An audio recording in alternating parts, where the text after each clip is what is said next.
No solution for Venezuela can be imposed from the outside, much less through the use of force. The only viable solution today, as it has always been, must be Venezuelan, achieved through dialogue, peaceful and democratic, respecting the will of the Venezuelan people and their inherent sovereignty over their natural resources, which are also an integral part of the sovereignty of any nation. It is of great importance for Venezuela, and it is also crucial for the entire region, which will be very seriously affected by the destabilization of the Venezuelan nation. An emotional homecoming unfolds in Spain tonight as 5 Spanish nationals arrive back on Spanish soil after months in Venezuelan prisons. Their release comes amid growing pressure and a broader wave of prisoner releases announced by Venezuelan authorities over recent days. Spain's Foreign Minister José Manuel Albares welcomed the freed Spaniards as a positive step, saying their return offers hope after a period of uncertainty and anguish for families. Albares stressed that no solution for Venezuela can be imposed from the outside, urging a Venezuelan-led peaceful and democratic path forward. He said Spain is engaging both government and opposition in dialogue, emphasizing that hope and future peace must be built without violence or arbitrariness. Among those freed by Venezuela are human rights lawyer Rocío San Miguel and 4 other Spanish citizens, some previously detained on contested charges. Since the early hours of Saturday, January 3rd, I have maintained close contact with my European and Latin American counterparts.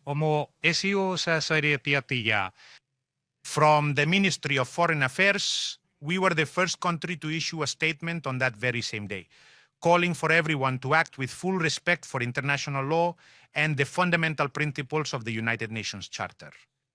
We also swiftly promoted the joint statement with the principal countries of Latin America, Mexico, Brazil, Chile, Colombia, Uruguay, in which we reaffirmed that the situation in Venezuela must be resolved exclusively through peaceful means, through dialogue and negotiation.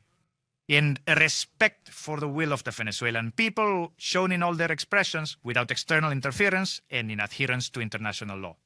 Spain also spearheaded the joint statement signed by 26 member states of the European Union and its High Representative, in which we called for full respect for international law and the Charter of the United Nations, and for the will of the Venezuelan people to be respected in deciding their own future. No solution for Venezuela can be imposed from the outside, much less through the use of force. The only viable solution today, as it has always been, must be Venezuelan, achieved through dialogue, peaceful and democratic, respecting the will of the Venezuelan people and their inherent sovereignty over their natural resources, which are also an integral part of the sovereignty of any nation. It is of great importance for Venezuela, and it is also crucial for the entire region, which will be very seriously affected by the destabilization of the Venezuelan nation. Spain is part of Iberoamerica, and that is why Spain's foreign policy prioritizes its relations with each and every one of the countries of Latin America and the Caribbean, acting as a vital bridge between the American continent and the European Union. We maintain deep fraternal, historical, human, cultural, and economic ties with the countries of Latin America. And this year, in November, right here in Madrid, we will be hosting the Ibero-American Summit, a truly significant moment to provide new impetus and further strengthen Ibero-American cooperation, because Spain consistently maintains fraternal relations with all the brotherly peoples of Latin America and also with Venezuela. 200,000 Spanish men and women reside in that country, and more than 400,000 Venezuelan men and women live among us. Half of them have been welcomed by this government, which since 2019 has been granting them residence permits for humanitarian reasons, a unique legal status specifically for them. Among them were the principal leaders of the opposition, such as Edmundo González and Leopoldo López. We also have very close economic and business relationships, and in turn, Spain has denounced every human rights violation and arbitrary detention. We have brought all sanction proposals to the Brussels table. We have been ready to welcome every Venezuelan in need, and that will remain so as long as this government is at the helm of the Spanish government. No government anywhere in the entire world has ever done so much for the brotherly people of Venezuela as this administration. Last Thursday, we received some truly welcome news: the liberation of the Spanish citizens by the Venezuelan government. We consider this to be a very positive step forward in this new stage that the country is currently undergoing, and it is imperative that it continues to take decisive actions in precisely that same direction. The Ministry of Foreign Affairs and the Spanish Embassy in Caracas have worked with great intensity right from the very first moment to achieve his liberation, also keeping us in continuous contact with their families who have suffered a great deal throughout these months, unable to be with their beloved family members.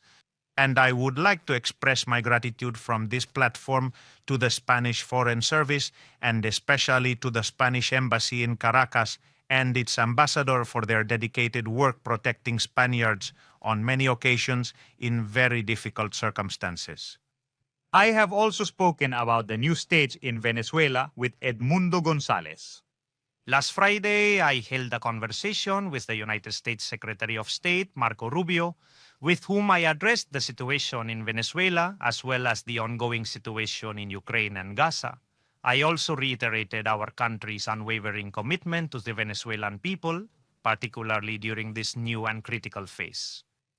The President of the government has spoken with the acting President, Delcy Rodriguez, and with Edmundo González. We are speaking with all the prominent actors about the situation and the next steps in Venezuela. And of course, we will continue speaking with the government and the opposition because it is necessary to foster a broad dialogue among Venezuelans for a peaceful, democratic, negotiated, and genuinely Venezuelan solution. Because we want for Venezuela and for all the brotherly peoples of Latin America exactly the same thing that we want for ourselves, for the Spanish people: peace, democracy, and progress, and social justice. Defta afia pontiei. Honorable members, no future at all. No community, no hope can ever be built upon arbitrariness and violence.